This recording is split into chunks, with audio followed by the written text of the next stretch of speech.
Stellenbosch in South Africa, but I will also be with you in person. One of my co-presenters will be with me as well, Dr. Gerard de Villiers, and our third co-presenter this afternoon is Professor Elmarie Costandius. Unfortunately, Prof. Costandius cannot be with us in person. Jointly, we form a group of colleagues at Stellenbosch University who focuses on visual redress at our university. In this presentation, we will give an explanation and update of visual redress as we understand it in the context of Stellenbosch in South Africa.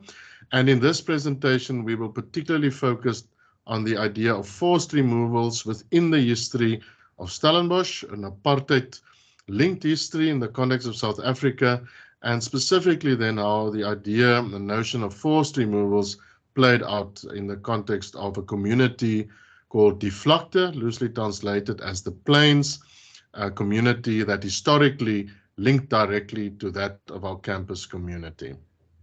On the next slide, we will show our faces. You have seen myself and Gerard. The third photo is of Prof. Elmarie Costandius, our lead in this regard, and Prof. Elmarie will of course also present in this presentation.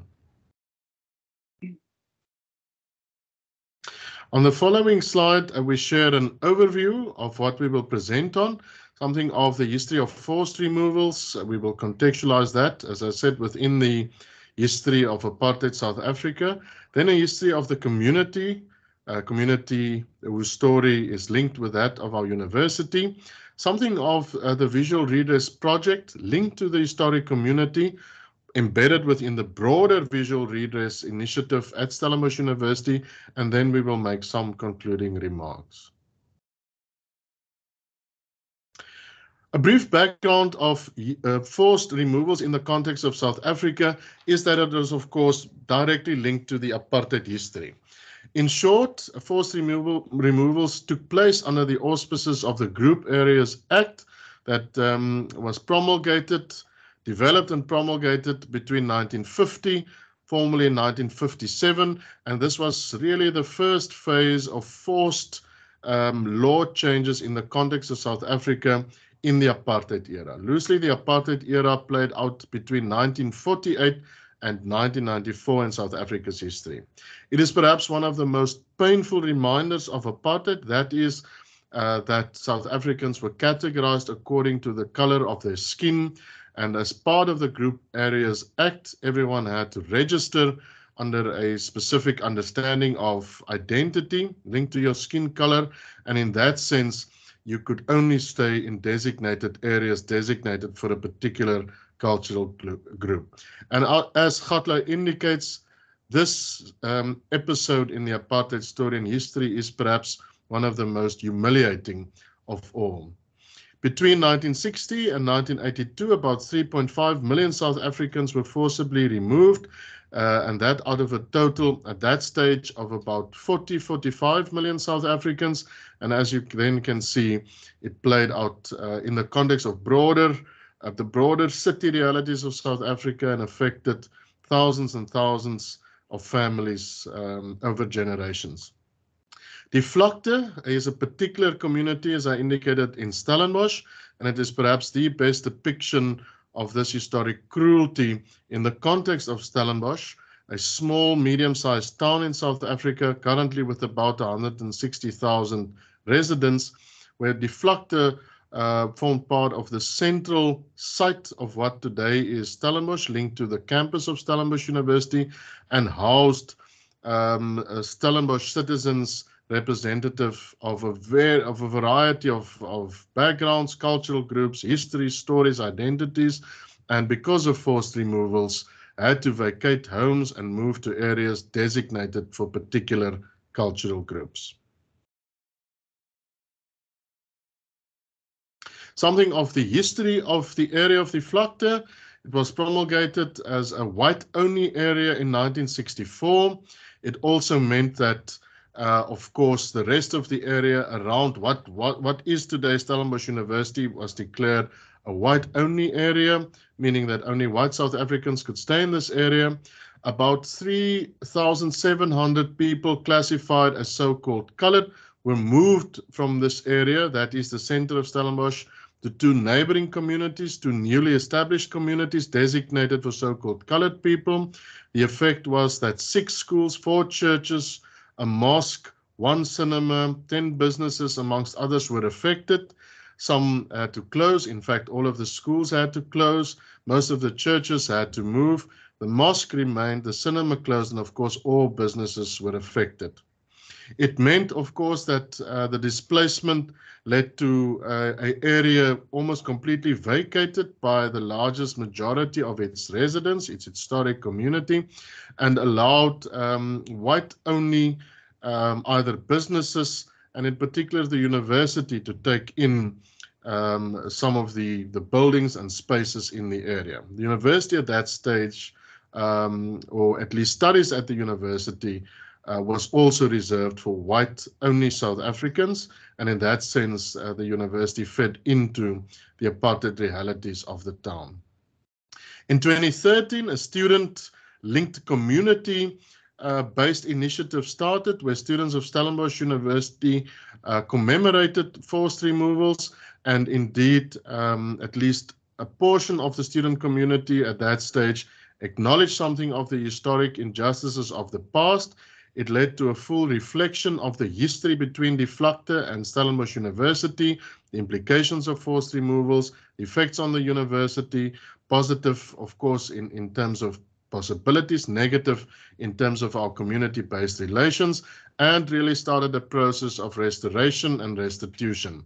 One of the examples of restitution is that of the Vlakte bursary offered by the university to descendants of individuals who stayed in the Vlakte, a project that is available to descendants up to the 3rd generation of those that stay in the Vlakte, and who annually supports at least 5 to 10 newly registered students in a cohort of about 50 in total annually.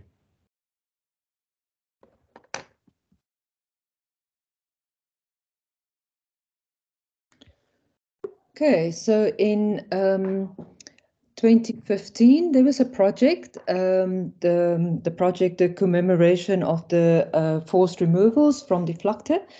And as Dr. van Rooij also said, that community members took part in the project, as well as students from the English department, as well as the visual arts department.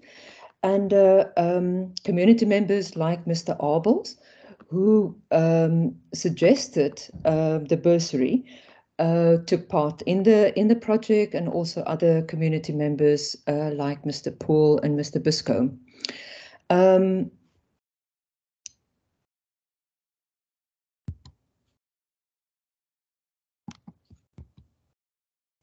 Here are some examples of the student projects. You can see some of the titles: When People Became Furniture, House Installation, or there were some newspapers created during that time, during the project. And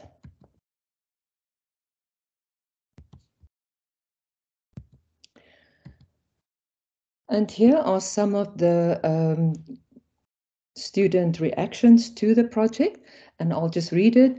What was pertinent to me was that there was a gap between our imaginations and their experience, referring to the people that were forcibly removed.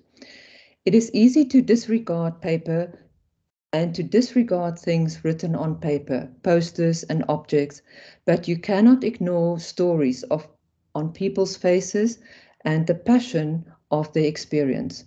We were informed that after 32 years, the hate and the heartache are still there, and the moment you start talking, it starts boiling, sort of bubbling, and it starts to come back.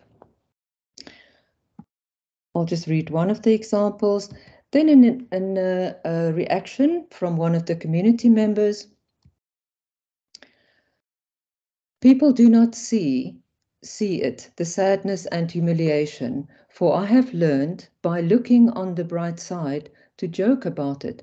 It's an escape mechanism. It hurts, no doubt about it. I am 77 and it still hurts. It requires swallowing hard to keep the sadness back. No, people do not know what is happening within you.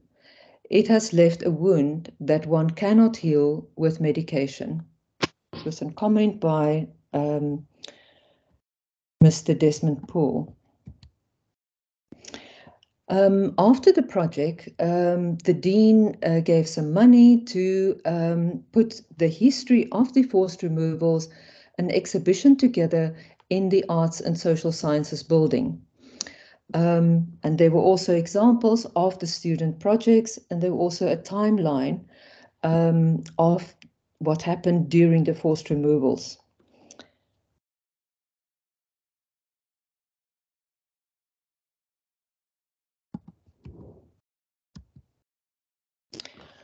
Later on, a map of the Vlakte were also installed at the entrance of the Arts and Social Sciences building. And can also see with these photographs, you will see where the arrow on the left-hand side, the original area of the Vlakte, the houses that were in that area of the Vlakte. It's also on the opposite side. That whole area was called the Vlakte. And then the photograph on the right with the arrow shows that the Arts and Social Sciences building, where it is today. Currently, we are working on a project, and that's a follow-up on the project that we did during 2015 and before that. And currently, we're working with, again, with community members and specifically with the Vlakte Forum. And the Vlakte Forum committee members specifically suggested that we include more areas, not only the Vlakte, but also other areas around Stellenbosch where people were forcibly removed. As we said, that the Vlakte project is part of a bigger project at Stellenbosch University, and Gerard de Villiers will now talk about the bigger project that's currently running at Stellenbosch University. Right. So the Visual Redress Project aims to change the visual language of the university's campus. It focuses on the removal or contextualization of sensitive artwork or symbols, adding new symbols, updating campus signage, the naming and renaming of buildings, and other such initiatives.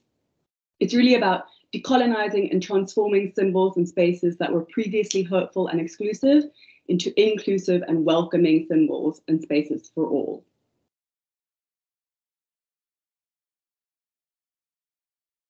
The term visual redress originated from a student group project on Women's Day in 2013, which addressed the absence of women artworks on campus. And after this project, the term visual redress became a concept that was used in various transformation and social justice related projects on campus. In August of 2015, we distributed an online survey regarding student perceptions of existing artwork on campus. And we also asked them about future statues on campus, who they would like to see represented, and in what sort of manner. In 2015, 2016, a survey was conducted to identify sensitive spaces, places, and symbols on campus. And this was in response to the student protests that were happening not only on our campus, but on university campuses all over the country in those years regarding the need for deeper transformation in many areas of university life. So the Visual Redress Project officially began in 2019, which is when we got approval and funding from the university. And so I'll just sort of run through a few of the initiatives that we've done. Signage. Prior to 2016, much of the signage on campus was only in Afrikaans, and this of course excluded those who could not speak or understand the language and really rendered it inadequate and unwelcoming. And in 2016, we adopted a new language policy. This was renewed again in 2020, and this allowed for the use of isiXhosa and English to be elevated alongside of Afrikaans. So because of this, our signage has been updated to include all three languages, which you can see here. Here you can find some examples of context boards. You can find these all over campus. They're in front of buildings or artworks or even inside residence halls. And they provide clarity and transparency to things such as the reason behind the name of a space, the history of a building, or also the meaning behind artworks. And they're also in all three languages.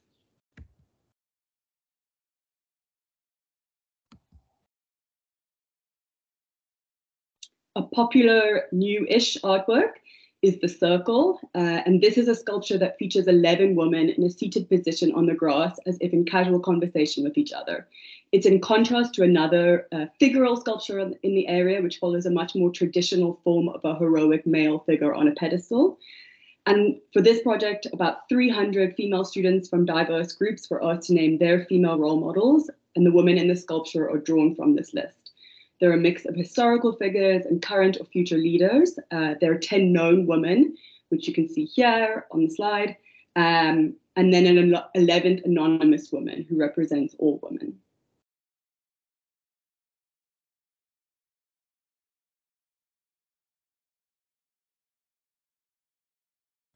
Then welcoming messages in about 16 different languages, which included South Africa's 11 official languages, some local dialects, and then also Braille and sign language, were placed on benches on campus, and there's scope to place more benches with different themes in other areas on campus.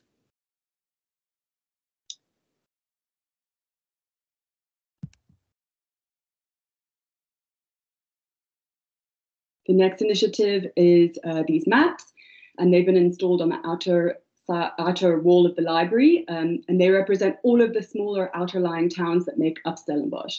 These are areas where many people of color live and are communities that were previously marginalized and excluded due to apartheid. And bridge symbols have been added between each map to emphasize the connection to one another and the building bridges that are necessary to create a more unified Stellenbosch.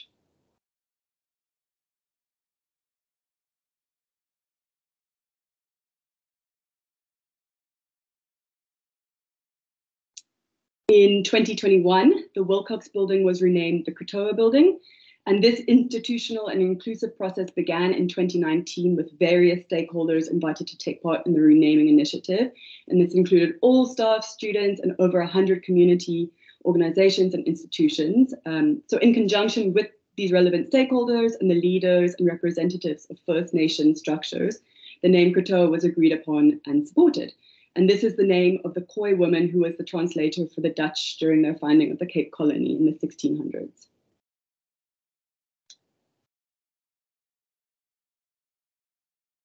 And the last initiative is the book mural. So we invited students, staff, lecturers to submit book recommendations for inclusion in a book mural to be placed on a large outside wall on campus. And we asked for books they enjoyed reading, those they felt were important, must-reads, and those that aren't published but should be, especially those regarding the injustices of the past.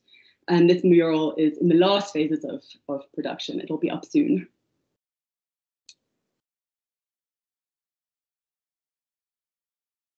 In 2021, we sent out another online survey because we wanted to see whether people were aware of the various initiatives and how they felt about them. So in these two charts, you can see we are gauging the familiarity with the project. Then in this next slide,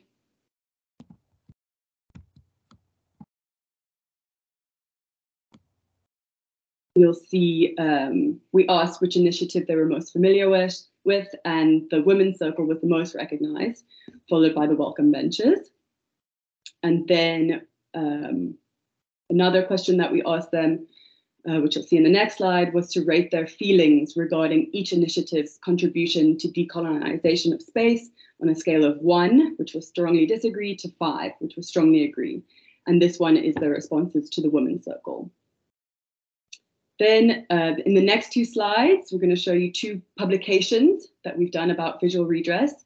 This first is from 2021, Evoking Transformation, which was edited by Elmarie and Aslam Fattar. And this book is specifically about visual redress at Stellenbosch University. And then in the next slide, you'll see our new book, which is out this month. It's Visual Redress in Africa from Indigenous and New Materialist Perspectives. And Elmarie and myself edited this. This is an acknowledgement that visual redress is happening worldwide, but we wanted to specifically highlight the work that is happening in Africa, as this is a space that's so often overlooked. And then you'll see here on the right-hand side, we also want to let you know that we're planning a conference on visual redress for early December, and would be delighted should you wish to join us. And yeah, then the next slide is just a concluding remark that we want to leave you with this quote from Prof. Nico Koopman, who is our Deputy Vice Chancellor for Social Impact Transformation and Personnel. So he says, visual redress at our institutions can help to keep the dream of a new society alive. Visual redress as visual envisioning and imagination can mobilize us to work for the realization of the long-cherished dream of new campuses and new societies. Thank you.